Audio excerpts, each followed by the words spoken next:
¿Y si no es todo como nos lo contaron? Hay algo extraño en la forma en que nos enseñaron a mirar el cielo. Desde niños nos dijeron que vivíamos sobre una esfera que gira alrededor de 1600 kilómetros por hora, mientras viaja alrededor del Sol a más de 100.000 kilómetros por hora, dentro de una galaxia que también se mueve.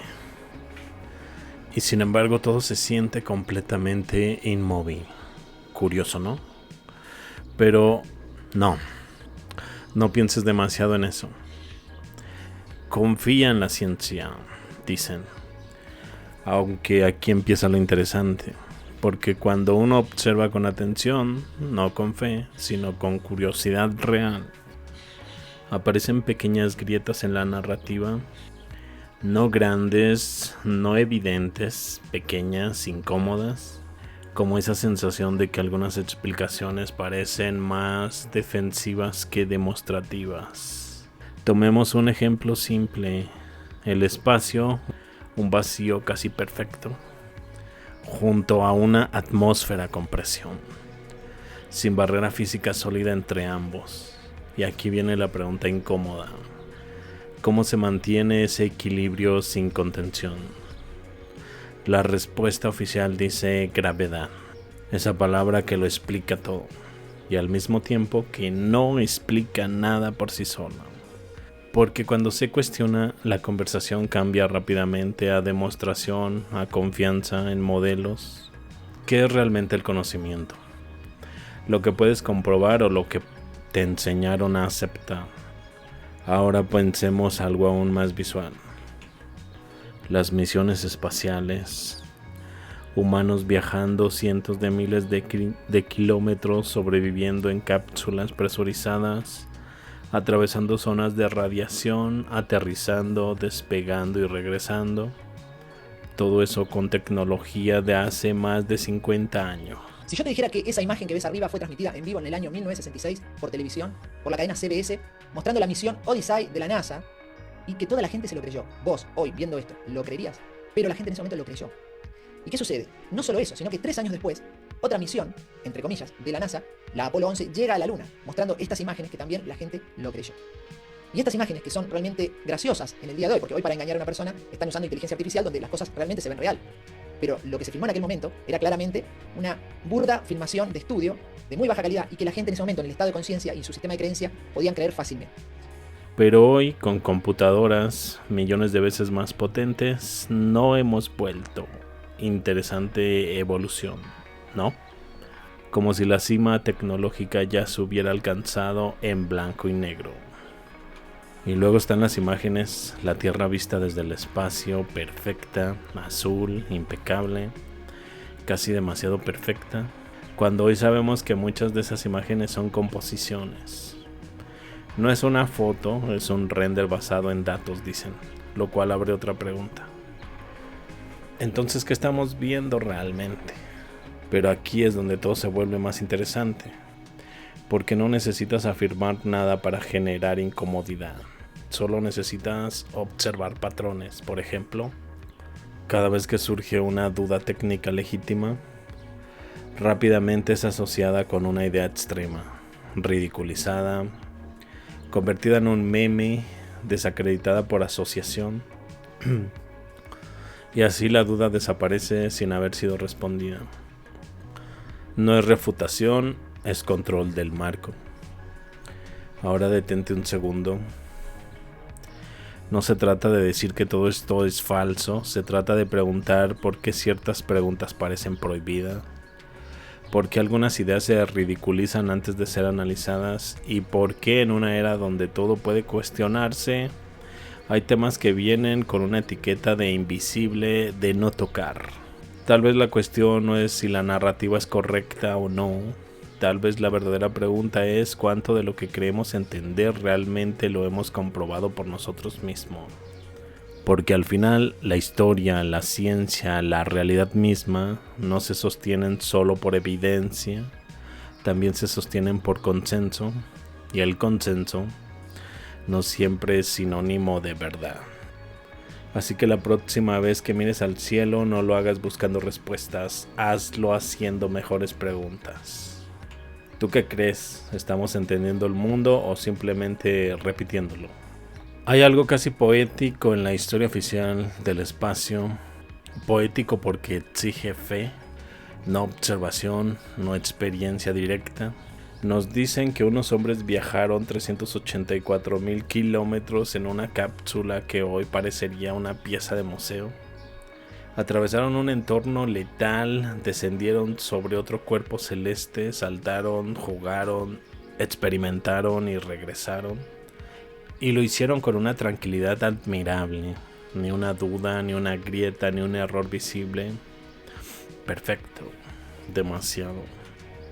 Y aquí es donde empieza lo interesante, porque cuando ves esas imágenes no puedes evitar preguntarte, ¿en serio no les preocupaba lo más mínimo dañar un traje presurizado, saltando sobre un terreno desconocido, con bordes afilados, polvo abrasivo y temperaturas extremas? Pero claro, todo estaba calculado, siempre está todo calculado, y esa es la respuesta elegante para todo lo que no termina de encajar.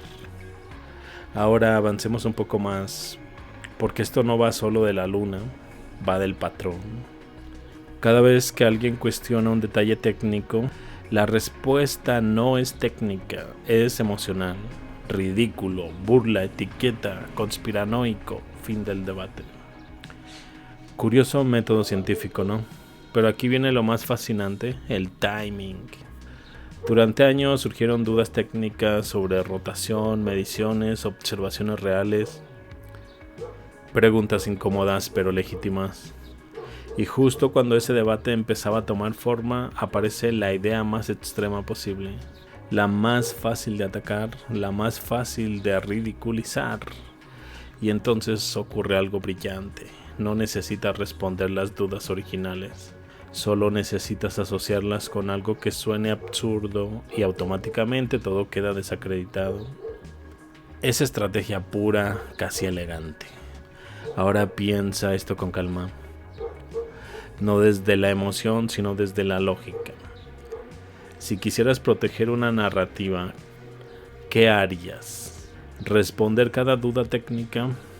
¿O inundar el debate con versiones tan extremas que nadie quiera acercarse? Porque entonces ya no discutes ideas, discutes caricaturas. Y mientras tanto las preguntas originales siguen ahí, sin responder. Volvamos a la luna. Astronauta explica por qué no han vuelto a la luna. Technology to do that anymore. We used to, but we destroyed that technology, and it's a painful process to build it back again. Nos dijeron que todo fue documentado, pero gran parte del material original se perdió, accidentalmente por supuesto. Nos dijeron que era el mayor logro de la humanidad, pero no se repitió en décadas. Nos dijeron que las imágenes eran evidencia, pero muchas hoy se reconoce que son composiciones. Y aún así la narrativa no se toca.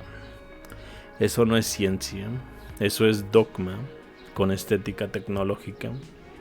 Y aquí es donde entra algo más profundo, la diferencia entre saber y creer que sabes. Porque la mayoría de las personas no han verificado nada de esto. Han confiado, han repetido, han heredado una versión de un mundo que nunca cuestionaron. Y cuando alguien lo hace, la reacción no es curiosidad, es defensa. Como si cuestionar fuera una amenaza. Pero la verdad, si es verdad, no necesita protección emocional. Ahora observa esto. La narrativa del espacio, los extraterrestres, los multiversos, todo eso se presenta como frontera, como lo desconocido, como lo que aún no entendemos. Pero curiosamente la base de todo eso no se puede cuestionar. Es como construir un castillo sobre una idea y prohibir mirar los cimientos. ¿No te parece conveniente? Y aquí viene la parte más incómoda. Tal vez no se trata de que todo sea falso, tal vez eso sería demasiado simple. Tal vez se trata de algo más sofisticado, mezclar verdad y con interpretación, con narrativa. Lo suficiente para que funcione, pero no lo suficiente para que se entienda completamente. Porque una mente que entiende ya no necesita creer, y una mente que no necesita creer no es fácil de controlar. Así que no, esto no va de desenmascarar todo, va de algo más peligroso, aprender a ver las grietas, porque cada vez que uno aprende a verlas ya no desaparecen. ¿De verdad quieren que creamos esto sin siquiera levantar una ceja? Por ejemplo, nos dicen que el espacio es un vacío extremo, prácticamente perfecto. Pero curiosamente ni siquiera nuestras mejores cámaras de vacío en la Tierra alcanzan esos niveles. Pero tranquilos, allá afuera sí, porque bueno, allá sí se puede. Acá viene lo interesante, no es que suene imposible, es que suena convenientemente explicado. Otro detalle, el tema del agua. Soporte vital, consumo humano básico, pero claro. Puedes viajar cientos de miles de kilómetros, pero el cuerpo humano sigue funcionando igual. Necesita agua, necesita regulación, necesita estabilidad, pero no pasa nada, todo está calculado, siempre está calculado. Esa frase debería ser patrimonio de la narrativa oficial, todo está calculado. Pero pensemos un segundo, no como creyentes, como observadores. ¿Cuál es el estándar de prueba aquí? Porque en cualquier otro campo, si alguien hace una afirmación extraordinaria, se exige evidencia extraordinaria. Pero aquí no, aquí basta con decir ya se hizo y listo. Y si dudas, te mando a leer y las mismas fuentes que estás cuestionando. Ahora viene la pregunta más curiosa de todas. Cuando alguien plantea una duda técnica, no recibe una explicación técnica, recibe una etiqueta. Y eso debería levantar una bandera roja inmediata, porque la ciencia no responde con burlas, responde con datos. O al menos debería. Pero aquí pasa algo distinto. Se protege la narrativa, no se examina y eso cambia todo. Porque entonces ya no estás en un terreno científico, estás en un terreno ideológico. Y ahí la verdad importa menos que la estabilidad del relato. Hay preguntas que son incómodas no porque sean complejas, sino porque son demasiado simples. ¿Cuánta agua, por ejemplo, llevaban realmente una misión Apolo? No teorías, no según modelos, datos concretos. Litros, peso, distribución. Silencio. Porque es curioso. Podemos describir trayectorias orbitales con precisión milimétrica, pero cuando la pregunta toca algo básico como la supervivencia humana, todo se vuelve difuso. El cuerpo humano no negocia, no debate, no confía en la ciencia, necesita agua y punto. Entonces la pregunta no es absurda, es fundamental. ¿Cómo sostienes vida humana durante días en un entorno completamente hostil, con recursos limitados y sin margen de error? Está todo calculado, claro. Siempre lo está. Pero aquí viene lo interesante. En cualquier expedición histórica, barcos, desiertos, exploraciones, el factor limitante siempre fue el mismo: el agua. Civilizaciones enteras colapsaron por eso. Expediciones fracasaron por eso. Imperios se detuvieron por eso. Pero de repente, cuando salimos del planeta, ese problema parece resuelto. Sin drama, sin énfasis, sin cuestionamiento. ¿No te parece curioso? Ahora, subiendo el nivel, satélites, miles de ellos moviéndose a velocidades absurdas. Y aquí viene la magia moderna. No chocan, o mejor dicho, casi nunca. Y cuando preguntas, ¿cómo detectan colisiones a esas velocidades? ¿Cómo corrigen trayectorias con esa precisión? La respuesta vuelve a aparecer. Sistemas avanzados, algoritmos, cálculo, palabras elegantes para procesos que rara vez se explican a fondo. Pero no pasa nada, confía. Aquí es donde todo se vuelve filosófico. ¿Qué significa realmente entender algo? ¿Por qué explicarlo tú mismo o aceptar que algo más ya lo explicó por ti? Porque la mayoría de las personas no han verificado nada de esto, ni el agua, ni las trayectorias, ni los sistemas. han aceptado. Y eso nos lleva a una idea incómoda. Tal vez el problema no es que la historia sea falsa, tal vez el problema es que está incompleta, lo suficiente para funcionar, pero no lo suficiente para cuestionarse. Porque una historia completa resiste preguntas simples, una narrativa las evita, y aquí es donde todo conecta. Y cuando una pregunta básica como ¿cuánta agua llevaban? No tiene una respuesta clara y accesible, no destruye la historia, pero sí la incomoda. Nos dijeron que la atmósfera pasa gradualmente de presión total a prácticamente cero. En unos cuantos kilómetros hacia arriba, una transición suave, natural, esperable. Y sin embargo, cuando uno intenta imaginarlo, algo no termina de encajar, porque aquí viene la idea básica. La presión es interacción, moléculas chocando, empujando, acumulándose. Entonces, si arriba hay un vacío casi perfecto, ¿cómo convive con una atmósfera densa sin una frontera clara? No hay una línea, es gradual. Esa es la respuesta, siempre elegante, siempre suficiente, pero curiosamente nadie puede señalar ese punto exacto. No hay una etapa, no hay un límite visible, solo una transición que nadie ha observado directamente. Y aquí es donde la conversación se vuelve interesante, porque cuando haces esa pregunta la respuesta no suele ser una demostración, es una explicación, y no es lo mismo. Ahora piensa en esto. Todas las leyes de los gases funcionan dentro de sistemas definidos contenidos. Un volumen, un límite, una referencia, pero cuando hablamos de la atmósfera el límite desaparece, se vuelve conceptual y entonces aparece una idea antigua, casi olvidada, el firmamento. No como creencia, sino como concepto, una estructura, un límite, una forma que contenía el mundo. Mitologías distintas, culturas separadas, épocas diferentes y todas describen algo similar. ¿Coincidencia? Tal vez. Pero aquí no se trata de afirmar, se trata de notar patrones, porque la historia moderna dice, no hay límite, solo espacio. Mientras que las historias antiguas sugieren, sí lo hay, pero no lo entiendes.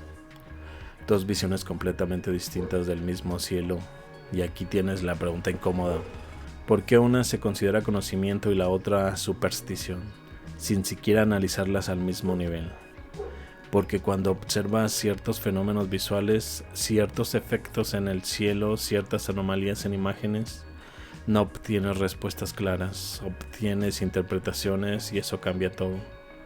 Porque una interpretación puede adaptarse, una verdad no lo necesita. Ahora no estamos diciendo que exista una cúpula, estamos diciendo algo más interesante, que el modelo actual no siempre responde de forma directa a las preguntas simples.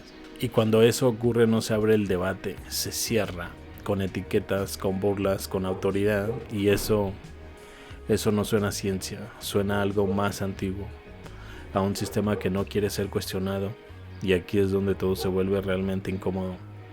Porque si no puedes señalar el límite, si no puedes observar directamente la transición, si todo depende de modelos, entonces la pregunta sigue viva, no destruida, no refutada, solo ignorada.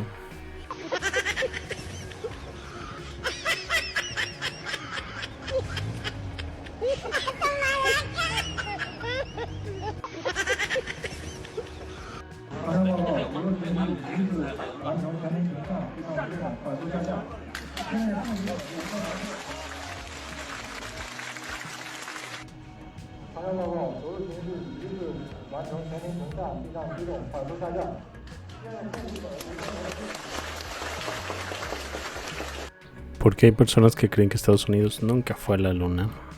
Dicen que en el casco de uno de los astronautas puede observarse un set de filmación. Que Kennedy habría ordenado al gobierno y al director Stanley Kubrick realizar un montaje para engañar al mundo y hacer creer que habían llegado a la luna. Otra es que en el set parece no haber ninguna estrella visible y un enorme fondo negro es todo.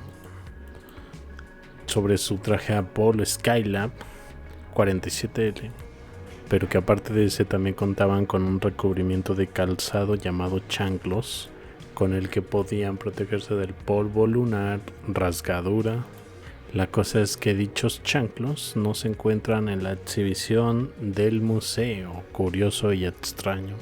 Otra es que se abandonaron más de 100 objetos en la superficie lunar para aligerar la nave de regreso a la Tierra. ¿Cuánta agua llevarían? Hay algo curioso en el debate sobre la Tierra. No importa qué postura tomes, todas parecen incompletas. Esfera, plana, hueca, convexa, simulada. Demasiadas versiones para una sola realidad. Y eso debería ser la primera señal de alerta, porque cuando la verdad es clara no se fragmenta en tantas narrativas. Ahora piensa esto, nos enseñaron que vivimos en una esfera perfecta, girando, viajando, orbitando, en un sistema perfectamente calculado, pero cuando alguien cuestiona ese modelo no recibe una explicación profunda, recibe una reacción, burla, etiqueta, descalificación. Curioso método para defender una verdad incuestionable. Pero aquí es donde la historia se vuelve realmente interesante, porque quizás la forma de la Tierra no es la pregunta correcta. Quizás es la distracción perfecta. Mientras unos discuten si es plana o esférica, nadie pregunta algo más incómodo. ¿Cómo sabemos realmente dónde estamos? No en términos de mapas, en términos de realidad. Porque observa esto con calma. La mayoría de las personas nunca ha verificado nada de lo que cree sobre el planeta, ni su tamaño real, ni su movimiento, ni su estructura. Lo ha aceptado. Y eso nos lleva a una idea peligrosa. Tal vez el sistema no necesita que creas una versión específica, solo necesita que discutas dentro de las opciones disponibles, como un menú. Puedes elegir lo que quieras siempre y cuando no salgas del menú, y aquí es donde aparecen teorías como la supertierra, no como verdades, sino como posibilidades que rompen el marco. La idea de que vivimos en una estructura mayor, de un sistema más grande, es en una escala que no comprendemos, no es nueva, es antigua, aparece en mitos, en relatos, en símbolos, y curiosamente también aparece en teorías modernas, pero siempre en los márgenes, nunca en el centro del discurso, porque el centro está controlado. Ahora piensa en esto. Si cambiaras completamente la forma del mundo, ¿qué pasaría? No solo cambiaría la geografía, cambiaría la historia, las distancias, las civilizaciones, las migraciones, incluso la cronología. Todo lo que crees entender se desmoronaría, y eso es demasiado. No para la realidad, para el sistema. Por eso cada vez que alguien se acerca demasiado, la conversación se desordena. Se llena de teorías extremas, se vuelve caótica y así pierde credibilidad. Brillante. No necesitas censurar, solo necesitas saturar. Ahora volvamos a algo más simple.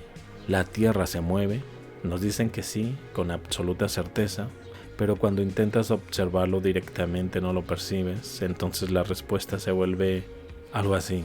No puedes percibirlo, pero está ocurriendo, lo cual nos deja en una posición interesante. Debes aceptarlo, que no puedes verificar directamente porque el modelo lo requiere. Eso no es necesariamente falso, pero tampoco incuestionable.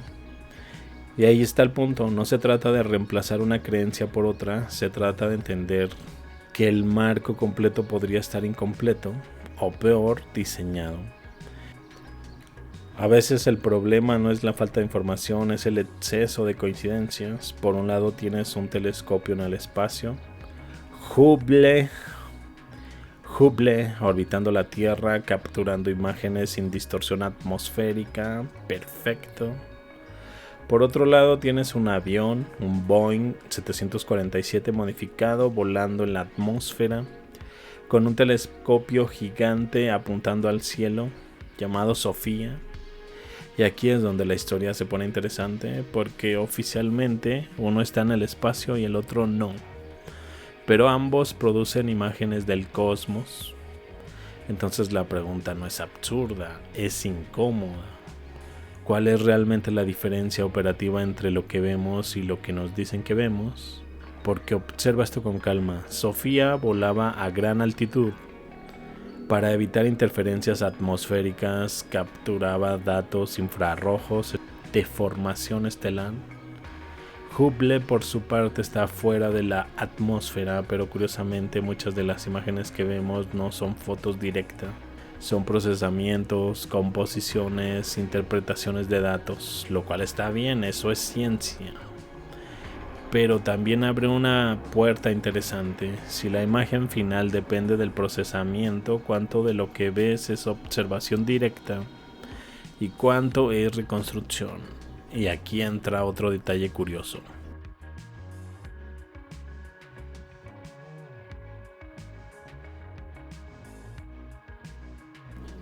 Sofía de la sabiduría, un nombre que no es técnico, es simbólico. Sabiduría observando el cielo. ¿Coincidencia? Tal vez. Pero cuando empiezas a ver patrones simbólicos e instituciones científicas, la línea entre ciencia y narrativa se vuelve difusa. Ahora añade otro elemento, muchas imágenes de la Tierra, muchas capas de mapas digitales tienen créditos de corporaciones privadas. Airbus, empresas aeroespaciales, lo cual no es extraño, pero sí plantea otras preguntas. ¿Cuánto de lo que consideramos observación global pasa por filtros corporativos antes de llegar a nosotros? Y aquí es donde todo se conecta. No necesitas afirmar que todo es falso, solo necesitas notar que la información no es directa, las imágenes no son crudas, los sistemas no son accesibles, todo está por capas. Interpretación sobre interpretación. Ahora pensamos en algo más radical, la percepción. Si todo lo que sabes del espacio viene de imágenes procesadas, de datos interpretados, de instituciones cerradas, ¿estás observando o estás confiando? Y eso nos lleva a un punto incómodo.